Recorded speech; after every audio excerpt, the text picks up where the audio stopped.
stories. This is Democracy Now!, democracynow.org, the War and Peace Report. I'm Amy Goodman. The Obama administration's acknowledged it's continuing a Bush-era policy authorizing the killing of U.S. citizens abroad. The confirmation came from Director of National Intelligence Dennis Blair in congressional testimony last week. Blair told the House Intelligence Committee U.S. forces can assassinate Americans believed to be involved in terrorist activity against the United States. Blair said, quote, being a U.S. citizen will not spare an American from getting assassinated by military or intelligence operatives overseas if the individual's working with terrorists and planning to attack fellow Americans.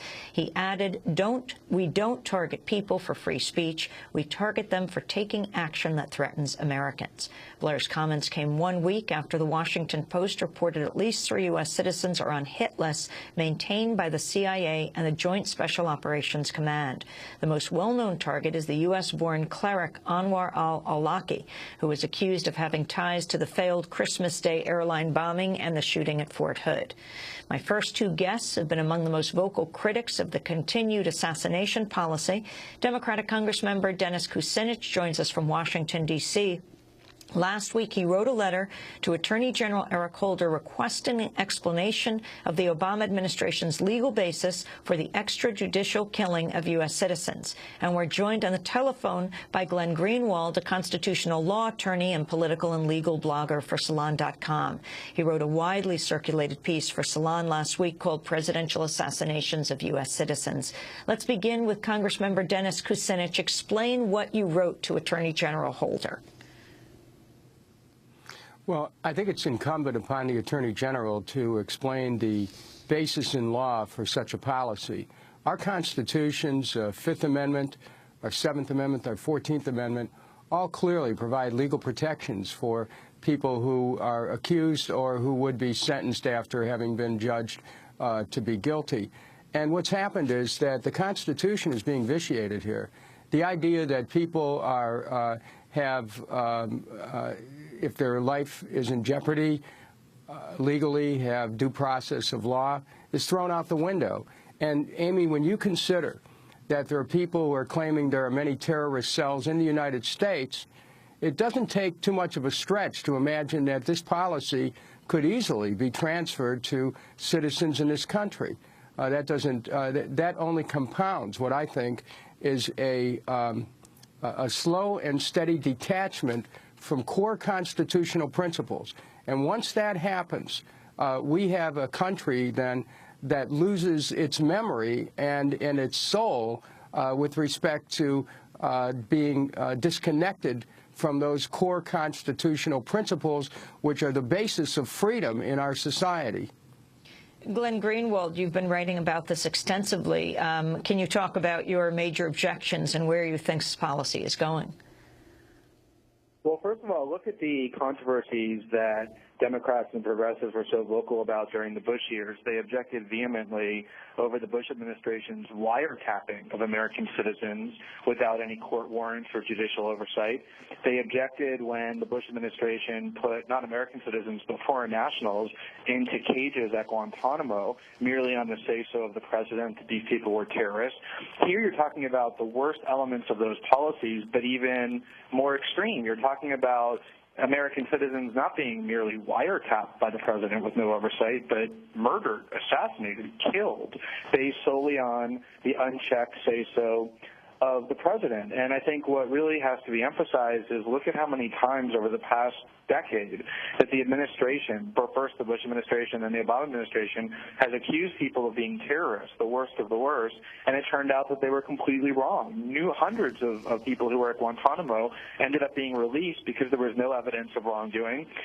Ever since the Supreme Court in 2008 granted habeas corpus rights to detainees, 33 out of 39 Guantanamo detainees who brought their cases before a court were ordered released by federal judges on the grounds that there was no evidence to justify the accusations against them. So there are few things more dangerous than allowing the executive branch to label people terrorists and treat them accordingly, and that danger is compounded severely when you're talking about American citizens who have constitutional rights and talking about not merely eavesdropping on them or imprisoning them, but actually murdering them.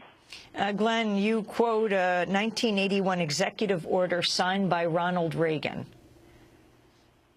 Right. Well, assassinations have a very long and sordid history in the United States, and the reason is that the CIA has used assassinations as a major weapon in its arsenal, so much so that they've assassinated people who ended up being wrongly killed, who ended up causing great controversy because it's extrajudicial killings, and even Ronald Reagan, who engaged in all sorts of extreme policies in Central America, waging covert war, declared political assassinations of political leaders, to be illegal. Now, that applies only to political assassinations, not necessarily to assassinations of people accused of terrorism, but the principle is the same, that these kind of extrajudicial killings, which we condemn when virtually every other country does, was so extreme, so contrary to our values, that even Ronald Reagan issued an executive order banning it. And now here's President Obama doing it, again, not with regard to foreign nationals or to foreign leaders who we accuse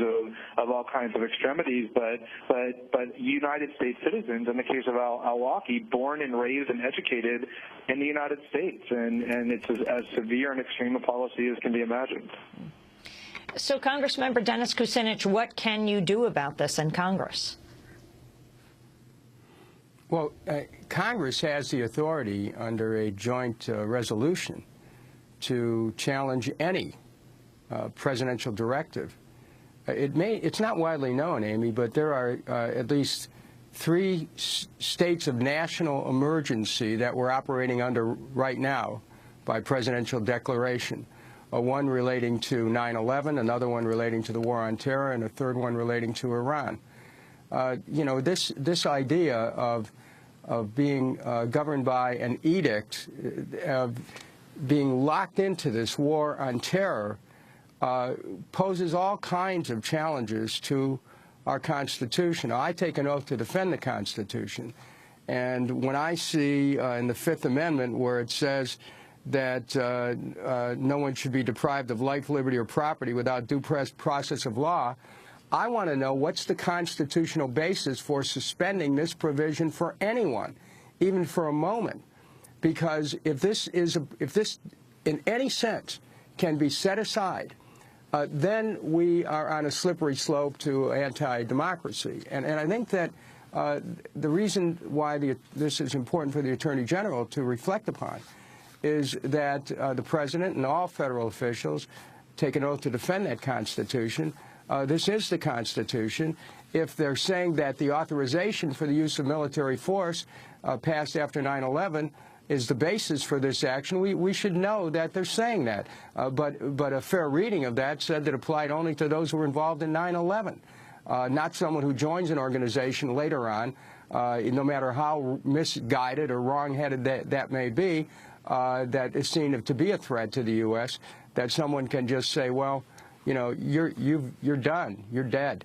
What about the right to be able to be told that the charges against you? What about the right to a trial? What about the right to be able to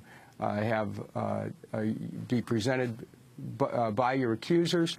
This is a dangerous moment, and either I see it as a constitutional crisis, and Congress has to start stepping up to review these actions without regard to whether it's a Democrat or Republican administration. Do you have support among your colleagues, Congressman Kucinich? I just raised this issue in the last week, and it's been snowing here, so I'll be speaking to my colleagues about that when I see them. I'm here. I'm hopeful that this week there'll still be some sessions of Congress so we can begin the discussion. Well, thank you for making your way into the studio today. On